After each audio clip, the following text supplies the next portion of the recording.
Assalamualaikum warahmatullahi wabarakatuh. Bismillahirrahmanirrahim. Alhamdulillahirabbil alamin. Alhamdulillahilladzi ja'ala ad-dina ribatan matinan baina qulubil mu'minin. Nahmaduhu wa nasta'inuhu wa nastaghfiruh wa na'udzu billahi min shururi anfusina wa min sayyiati a'malina. May yahdihillahu fala mudilla lahu wa may yudlil fala hadiya lahu. Asyhadu an la ilaha illallah wahdahu la syarika lah wa asyhadu anna sayyidana Muhammadan abduhu wa rasuluhu la nabiyya ba'da amma ba'du. Panjenenganipun sedaya para jamaah monggo kita wiwiti pengaosan enjang menika kanthi waosan basmalah. Bismillahirrahmanirrahim. Alhamdulillah, puji dan syukur senantiasa kita panjatkan kepada Allah atas rahmat karunia-Nya. Pagi ini kita bisa bersama-sama melaksanakan ibadah subuh dan melaksanakan ibadah puasa Ramadan yang hari ini insya Allah kita masuk pada hari yang ke-16. Semoga semua ibadah kita selama Ramadan Allah terima.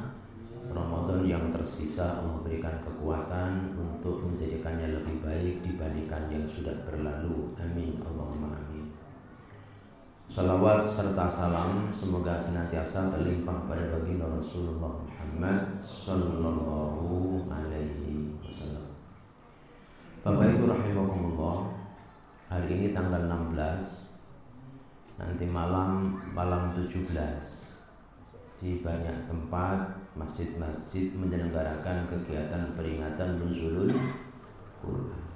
Maka pagi ini akan kami sampaikan pengantikan Rasulullah. Kalau Rasulullah sallallahu alaihi wasallam, ta'allamul Quran fa innahu syafi'un li ashabihi yaumal qiyamah.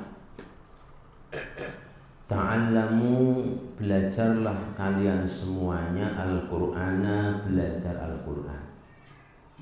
Bapak Ibu rahimakumullah, kira-kira perintah Rasul ini, ketika beliau menyampaikan perintah ini, yang dituju itu khusus apa? Anak-anak atau semua yang lain? Gimana? Semua atau hanya anak-anak? Semua. Setuju ya? Yang diperintahkan adalah semua para sahabat, tidak hanya anak-anak. Nah, cuma praktek yang sekarang terjadi di tempat saya, di tempat kita, itu kalau belajar Al-Quran yang diwadahi misalnya dalam lembaga apa itu ya, taman pendidikan Al-Quran, itu yang belajar biasanya hanya anak-anak. Bahkan di tempat saya, kalau kemudian sudah lepas SD, itu seolah-olah belajar Quran itu menjadi malu. Itu bisa apa enggak bisa, kalau sudah lulus SD itu ya rampung acaranya, selesai Qurannya itu. Padahal tidak semua yang sudah lulus SD berhasil belajar Qurannya sampai tuntas. Termasuk kalau kita kemudian coba lihat, apakah kita umat Islam yang sudah terlanjur dewasa bahkan tua, semuanya sudah mahir pandai membaca Al-Quran? Kira-kira jawabannya bagaimana? Belum, Pak. Kalau statistik di Indonesia ini konon ya, kalau saya tidak salah baca, salah ingat, itu umat Islam yang pandai membaca Al-Quran tidak sampai di angka 30%. Ya pangapunten, kalau di tempat kita di kampung ini kira-kira berapa ya, tentu itu butuh data dan penelitian. Tetapi maknanya, karena perintah ini berlaku bagi semua, kalau kemudian ada di antara kita yang ternyata memang belum bisa atau masih perlu untuk belajar Al-Quran, mestinya ada fasilitasi dan kemudian kita bergerak untuk bersama-sama belajar. Terlebih kalau kita bicara konsep belajar, Islam itu konsep belajarnya itu long life education, sepanjang hayat, sepanjang masa, minal mahdi ilal lahdi. Kalau kemudian misalnya ada di antara jamaah kita yang belum pandai, belum bisa membaca Quran, kalau misalnya dibuka taman TPA lansia gitu, kira-kira bagus apa enggak? Bagus. Sudah ada apa belum? Oh belum. Kira-kira nek dibuka enten sing daftar napa mboten? Ini pertanyaannya. Tetapi dalam sabda yang lain Rasul mengingatkan juga, khairukum man ta'allamal Qur'ana wa 'allama. Sejalan dengan sabda yang pertama tadi, yang terbaik di antara kalian adalah orang yang belajar Quran dan mengajarkan. Ada dua status yang kemudian status ini membuat orang mendapat kemuliaan karena dua-duanya ditempati oleh kemuliaan Quran. Orang ditempati barang mulia itu akan ikut mulia. Jadi kenggonan barang mulia niku, kenggonan barang apik, orang itu akan mendapatkan nilai kemanfaatan kebaikannya. Jenengan kenggonan mobil Alphard ngoten nggih. Kira-kira niku nek numpak ya jelas ora kudanan, ora kepanasan, adem nggih. Tumpakane nggih penak dibanding kula panjenengan sami kenggonan pit ngoten nggih. Rekoso niku nggih. Rekoso. Lah kenggonan Al-Qur'an, orang kok ketempatan Al-Qur'an dalam konteks dia belajar berarti sebagai santri, atau kemudian dalam konteks dia mengajar sebagai ustadz atau kiai, dua-duanya mendapatkan kemuliaan menjadi khairukum, kelasnya kelas istimewa manusia terbaik. Tapi kan ada santri yang ndak, mulang ya ndak. Wonten mboten sing model ngeten iki. Kalau dianggap pinter harusnya mulang. Kalau dia pandai, status pandainya harusnya kemudian menjadikan orang ini berstatus sebagai ustadz, sebagai kiai. Kalau belum pandai berarti menjadikan orang ini berstatus sebagai santri, sebagai murid. Ya. Tapi kan wonten niku wau. Dianggap pinter kok ya ora gelem mulang. Nggih. Dianggap ora iso tapi kok ya ora ngaji. Nah, niki kalau kemudian posisinya demikian ini berarti kita enggak mendapatkan status kemuliaan Al-Qur'an. Kira-kira rugi napa mboten? Rugi. Sebab itu ma'asyiral muslimin Bapak Ibu sedaya, mari sekarang kita coba dalam konteks pribadi, kira-kira kita ini di mana? Ya. Kalau memang kita termasuk orang yang punya ilmu, ya monggo berarti panjenengan madhep dadi ustadz, dadi guru. Ya. Tawarkan diri atau kemudian deklarasikan, monggo sing arep ngaji silahkan datang, atau kemudian buka majelis di masjid untuk ngaji Quran. Kalau kemudian kita merasa belum mampu dan belum bisa, ya mari kita kemudian siap untuk mencari guru, ya, atau kemudian kita siap untuk menjadi santri dan menjadi murid. Karena yang diperintahkan Rasul ini bukan hanya anak-anak, berarti berlaku bagi kita semua. Hingga kalau misalnya ada keperluan, ya apa salahnya, dan tentu bukan hanya apa salahnya. Ini miturut Rasul berarti nderek perintah Rasulullah kalau kita buka majelis-majelis Quran untuk semua usia. Kalau sudah ada TPA anak-anak, ya berarti ngene enten sing sepuh-sepuh dereng lancar, berarti merloke TPA lansia. Mungkin TPA remaja, TPA dewasa, mungkin nih TPA ibu-ibu, TPA mbak-mbak dan semuanya. Ini berarti praktek implementasi perintah Rasul dalam kehidupan. Tentu sesuai dengan tingkat keragaman dan kebutuhan, tingkat masing-masing jenjang kita ini pada level yang mana. Nah, ini yang pertama untuk kita renungkan. Jangan sampai kemudian ngalor ndak ngidul ndak. Dadi guru yo mboten, dadi murid nggih mboten. Lah niki terus dadi napa? Nah, kita tidak mendapatkan fadilah karunia kemuliaan Al-Qur'an. Salajengipun dalam sabda Rasul tadi, kenapa kita diperintahkan untuk kemudian belajar? Dingendikake bahwa besok Al-Qur'an itu akan memberi syafaat bagi sahibul Qur'an.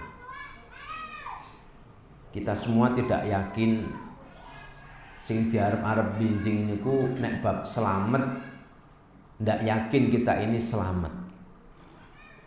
Yo ngamal nggih ngamal, tapi kita membutuhkan pertolongan. Ada syafaat Rasulullah yang itu bisa menolong orang yang sedang diadab atau kemudian dia akan diadab untuk diselamatkan. Tapi ada penolong yang lain, syafaat Al-Qur'an sing niku nyelametke orang dari azab Allah. Untuk siapa? Untuk sahibul Quran. Ngendikannya pun Imam Al-Qurtubi, sahibul Quran itu disebut ada 3 kategori. Satu, hafizul Quran, tiang sing ngapal Quran. Niku termasuk sahibul Quran. Cetha niki. Kula panjenengan sami kira-kira katut mboten mlebu kategori pertama niki. Mungkin apal Pak, tapi mbuh juz 30 apa 30 juz apa 30 ayat di pangapunten nggih. Kategorine mungkin beda-beda. Nggih. Hafizul Quran. Nomor kali al-mustaghil bihi. Orang-orang yang disibukkan hari-harinya dengan Al-Qur'an. Nek sing pertama ketoke rapati mlebu, yang kedua niki masuk apa ndak? Sibuk dengan Al-Qur'an. Quran ini masuk ndak dalam agenda harian kita untuk selalu menjadi bagian yang kita ikhtiarkan dengan sungguh-sungguh. Nah, sibuk golek duit, ngoten niku akeh kancane, Pak. Nggih. Dengan pirsani yang esuk niku mengke Jalan Purwo niku orang pada lalu lalang ke sana kemari ya golek duit. Kalau sore juga begitu rame pulang dari tempat kerja. Tapi yang menyibukkan diri dengan Quran, kira-kira berapa banyak dan apakah termasuk kita semua? Yang kedua. Yang ketiga, al-mulazim bitilawatihi, orang yang mulazamah, yang terus-menerus tidak pernah putus istiqomah untuk selalu membaca Al-Quran. Yang terakhir kita mungkin nggih. Al-mulazim itu wis pokoke saben dina umpama dengan istiqomah sak juz terus sak juz. Istiqomah misalnya setengah juz saben dina niku kula panjenengan sami menjadikan itu bagian amal sing dicekel tenan. Digondeli dengan sungguh-sungguh. Itu berarti termasuk sahibul Quran. Nah, tapi nek maca Quran dadak ngenteni Ramadan ngoten nggih. Wah, mungkin rampung Ramadan tadaruse pun prei benjing wiwit melih nek Ramadan melih. Nah niki belum masuk kategori al-mulazim. Diarani sibuk kalih Quran, kok kayane ya ora pati sibuk kalih Quran, sibuk itu ngurusi urusan liyane yang ndak pernah selesai, ya. Quran niku ya ndak amat-amat kita menyibukkan diri kita dengan soal itu. Mungkin ada orang yang tekun mengkaji tafsir, tekun memahami, ya. Bahkan mungkin merefleksikan dalam berbagai macam tulisan atau bagaimana, itu mustaqil bil Quran. Orang yang sibuk dengan Al-Quran. Hafizul Quran mungkin sebagian itu hafal dengan beberapa level yang berbeda. Rahimakumullah. Bagaimana kemudian ta'allum kita ini kemudian berakhir menjadi orang-orang yang berstatus sahibul Quran ini. Karena besok akan mendapatkan kemuliaan syafaatnya Al-Quran. Nah, maka pun dua poin. Satu, apakah kita masuk mendapatkan kemuliaan sebagai santri atau ustad? Satu, nek dereng mari sing pinter dadi ustad, sing kira-kira tasik perlu belajar dadi santri. Kalau butuh fasilitasi berarti dirembuk ya. Misalnya di ketakmiran, merloke nopo? Merloke pengajian Pak, bab nopo? Bab Quran sing usia berapa? Nah, niki yang pertama. Yang kedua, apakah kita bisa masuk atau sudah masuk kategori sahibul Quran?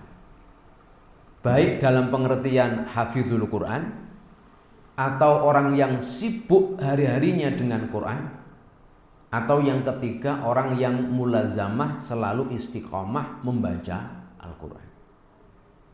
Karena kalau yang kedua ini kita peroleh, yang pertama itu adalah khairukum, manusia terbaik, Allah berikan keistimewaan.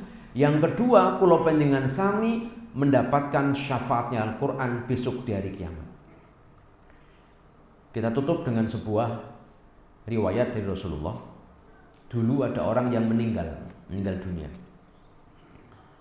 Orang ini ketika meninggal, kata Rasulullah, dia tidak punya hafalan Quran apapun kecuali hanya 30 ayat surat Tabarok atau surat Al-Mulk.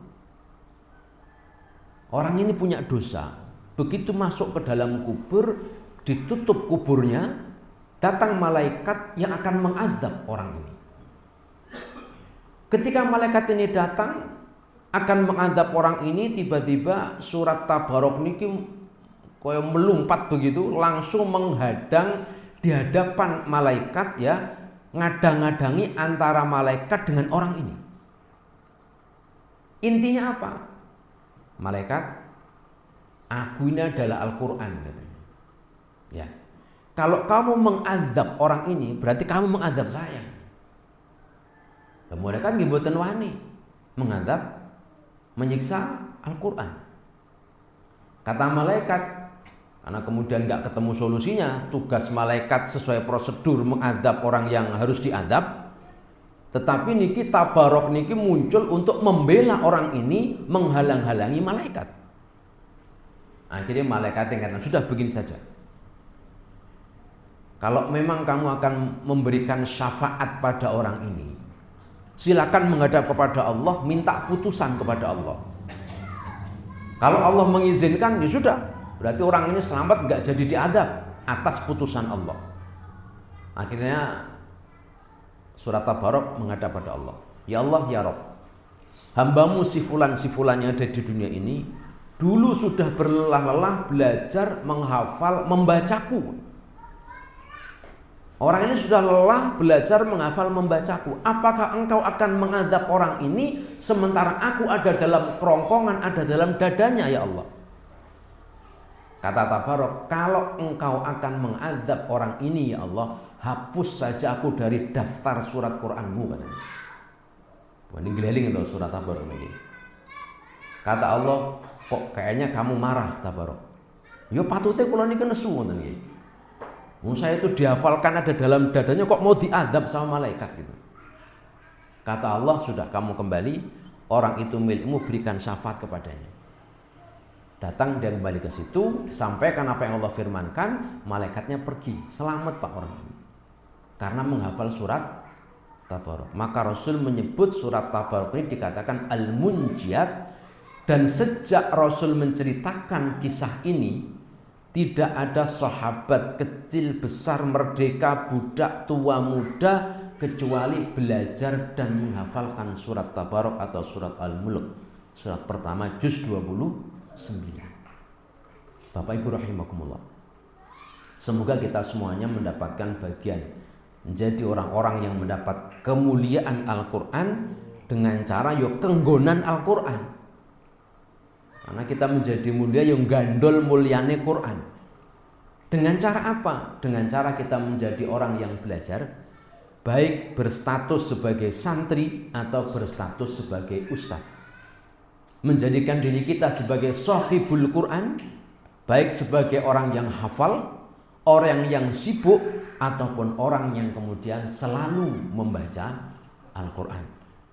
Moga di pertengahan Ramadan ini menjadi momentum bagi kita untuk giat kembali terus melanjutkan semangat Quran yang sudah kita bangun di Ramadan, dilanjutkan sampai nanti pasca Ramadan dan seterusnya. Semoga Allah berikan kekuatan kepada kita, Allah berikan kita kemudahan untuk menjadi ahli-ahli Quran, sahibul Quran. Amin Allahumma amin. Terima kasih. Kita tutup dengan baca hamdalah. Alhamdulillahirabbil alamin. Subhanakallahumma wa bihamdika asyhadu an la ilaha illa anta astaghfiruka wa atubu ilaik. Wassalamualaikum warahmatullahi wabarakatuh.